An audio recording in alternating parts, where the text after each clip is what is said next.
नमस्कार दोस्तों, स्वागत है आप सभी का हमारे नए वीडियो में। आज हम बात करेंगे राजस्थान की मृदा की। राजस्थान के मृदा के प्रकार, पीएच मान के आधार पे कितने प्रकार की मृदा है, कणों के आधार पे। और अपन अगले वीडियो में मृदा का वैज्ञानिक वर्गीकरण भी पढ़ेंगे और मृदा का क्षेत्र भी पढ़ेंगे। मृदा कौन कौन सी जिलों में किस प्रकार की मृदाएं पाई जाती हैं। अभी हम बात कर लेते हैं मृदा के सामान्य नॉलेज की।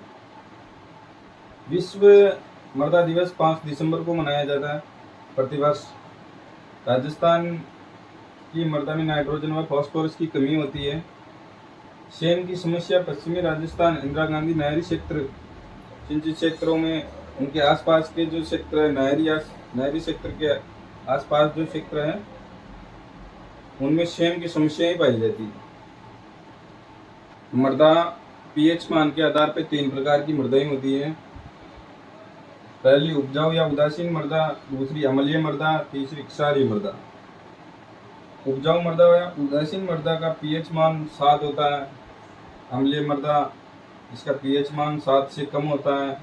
अम्लीय मृदा की पहचान, अम्लीय मृदा के ऊपर सफेद रंग की परत पाई जाती है, या सफेद ऊसर भी कहते हैं इसको। क्षारीय मृदा का पीएच मान 7 से अधिक होता है, इसे लवणीय या काली ऊसर मृदा भी कहते हैं। अम्लीय मृदा, इसमें कैल्शियम तत्व की अधिकता होती है।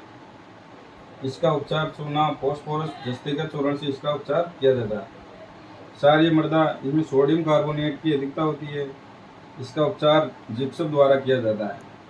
ये मोस्ट इम्पोर्टेंट है।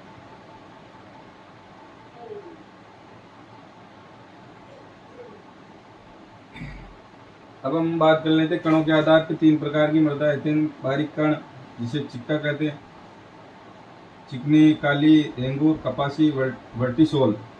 वैज्ञानिक आधार पे हम 5 प्रकार पढ़ेंगे मृदा की, जिसमें एक वर्टिसोल प्रकार भी है। इनके नाम से जाना जाता है। सर्वाधिक लोहांश, अत्यंत बारीक कणों में सर्वाधिक लोहांश की मात्रा पाई जाती है। इसका रंग काला होता है। सर्वाधिक नाइट्रोजन पाया जाता है। इसमें कपास, मूंगफली और गन्ने की फसल अच्छी होती है। इन मृदाओं में अत्यंत बारीक कणों वाली मृदा या वर्टिसोल मृदाओं में कपास, मूंगफली और गन्ने की फसल अच्छी होती है।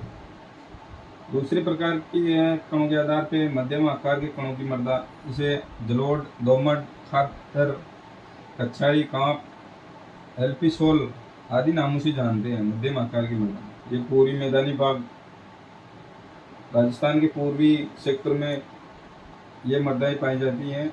विश्व की सबसे उपजाऊ मिट्टी होती है जलोढ़ मृदा या दोमट मृदा। मध्यम आकार के कणों की मृदाएं हैं जो विश्व की सबसे उपजाऊ मिट्टी है। घाटियों में भूरी दोमट, बलुई दोमट मृदाएं पाई जाती हैं। पश्चिमी मैदानों की जो घाटियाँ हैं या अपने राजस्थान में जो घाटियाँ हैं, उनमें भूरी दोमट या बलुई दोमट मृदाएं पाई जाती हैं। तीसरी प्रकार की है अत्यंत मोटे कण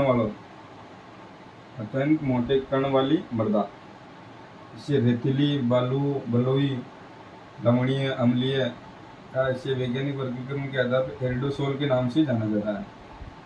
शुष्क जलवायु प्रदेशों में सर्वाधिक मात्रा में पाई जाती है। सर्वाधिक कैल्शियम की मात्रा होती है इसमें, अत्यंत मोटे कणों वाली। इसमें जवार, गंवार, बाजरा, दालें, इनकी फसल अच्छी होती है, सर्वाधिक पैदा होती है। अब हम बात कर लेते हैं मृदा अपर्दन। मृदा अपर्दन या मृदा क्षय, मृदा कटाव 3 प्रकार का होता है। परत या क्षैतिज क्षय या अपर्दन, दूसरा अवनालिका अपर्दन या लंबवत अपर्दन, तीसरा चादरी अपर्दन। परत या क्षैतिज अपर्दन ये वायु द्वारा होता है।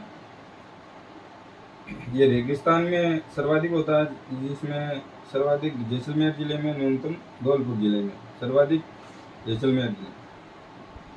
अवनालिका या लंबवत सरण या अपर्दन, यह है जल द्वारा, नदियों द्वारा होता है। दक्षिणी पूर्वी राजस्थान में चंबल नदी में सर्वाधिक होता है अवनालिका या लंबवत अपरदन। ये सवाई माधोपुर और करौली जिले में अधिक होता है चादरी अपरदन। पर्वतीय क्षेत्रों में चादरी अपरदन पाया जाता है, जो सिरोही व राजस्थान जिले में अधिक होता है। हम बात कर लेते हैं राजस्थान मरुस्थल में सेलाइन, सिरोजोम, लिथोसॉइल प्रकार की मृदाएं पाई जाती हैं। धन्यवाद। अब हम अगले वीडियो में मृदा के वर्गीकरण, मृदा के रंग के आधार पे हम अलग अलग किस जिले में कौन सी मृदाएं पाई जाती है उसके बारे में विस्तार से अध्ययन करेंगे। धन्यवाद।